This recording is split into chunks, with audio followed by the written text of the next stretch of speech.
There's an old historic theatre here in Launceston, and for most of my life it's been like an op shop, stuff like that, I think. But in recent years they've reopened it as a cinema. So we're going to go check out, see what it's like. We're going to go see Mary Poppins.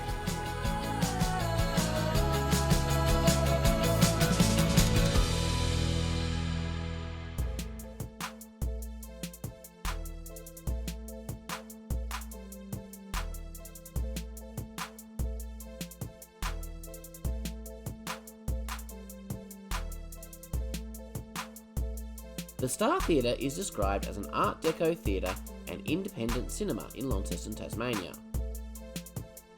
From the minute you walk in, you get a very different feeling than from your usual modern cinema. Instead of the usual snack bar with just popcorn and chocolates, they have a full range of cafe-style meals and snacks.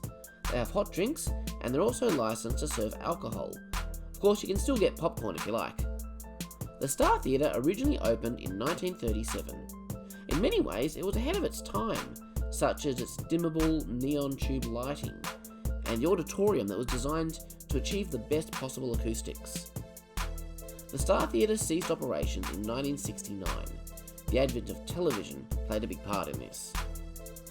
The charity, St Vincent de Paul, took over the building, cared for it, and ran an op shop until it was purchased by local developers Andrew Quayle, Ben Davis, and Paul Lee Archer in 2015, and converted back into a cinema. There are two options for seating. Downstairs there are comfy couches to sit on.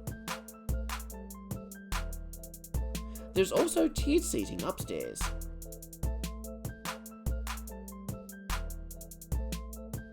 You're greeted by this nice little mezzanine area halfway up.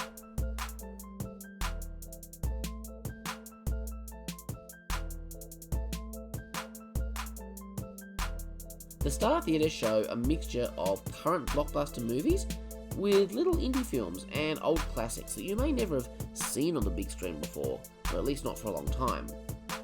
It's nice to see an iconic piece of Tasmania's past being kept alive in this way. You'll find the Star Theatre at 217B Invermay Road. Well, we really enjoyed our trip to the Star Theatre watching the movie. It was a nice atmosphere, so if you're ever in Launceston, be sure to go check it out. Next episode, we're leaving Tasmania behind and heading off to the big smokes of Melbourne. It'll be pretty exciting, so look forward to that one. We'll see you then.